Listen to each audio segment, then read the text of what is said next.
মই আমাৰ চিমেণ্ট চাপৰিৰ ভিতৰত এই বালিগড়াৰ লাইমন আফাদে যিটো পদক্ষেপ ল'লে এই ব্যতিক্ৰম এইটো কাৰণে ব্যতিক্ৰম কেইবাটাও দিশত ব্যতিক্ৰমী পদক্ষেপ বুলি মই ভাবিছোঁ।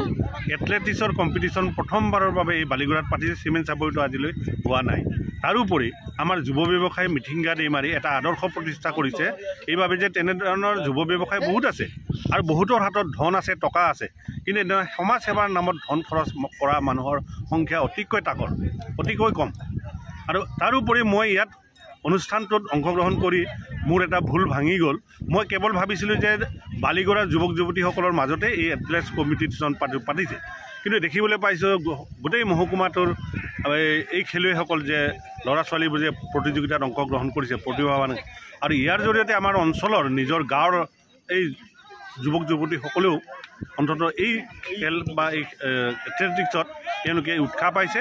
আৰু ইয়াৰ জৰিয়তে আমাৰ মাজত যিটো শৃংখলা, যুৱ উশৃংখলতাৰ ক্ষেত্ৰত যিখিনি আমাৰ শৃংখলা অনাত সহায় কৰিব এই প্ৰতিযোগিতাই, এই তিনিদিনীয়া কাৰ্যসূচী যথেষ্ট আমাৰ অঞ্চলত এটা সহায় কৰিছে বুলি মই ভাবিছোঁ।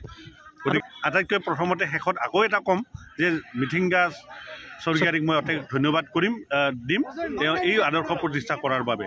আৰু ব্যৱসায়ীসকলেও এনেধৰণৰ পদক্ষেপ লওক। এই কেৱল নিজৰ বাবে চিন্তা নকৰি সমাজৰ কাৰণে চিন্তা কৰা ব্যক্তি আমাৰ সমাজত প্ৰতিষ্ঠা হওক আৰু উদয় হওক, তাৰে মই প্ৰাৰ্থনা জনাইছোঁ।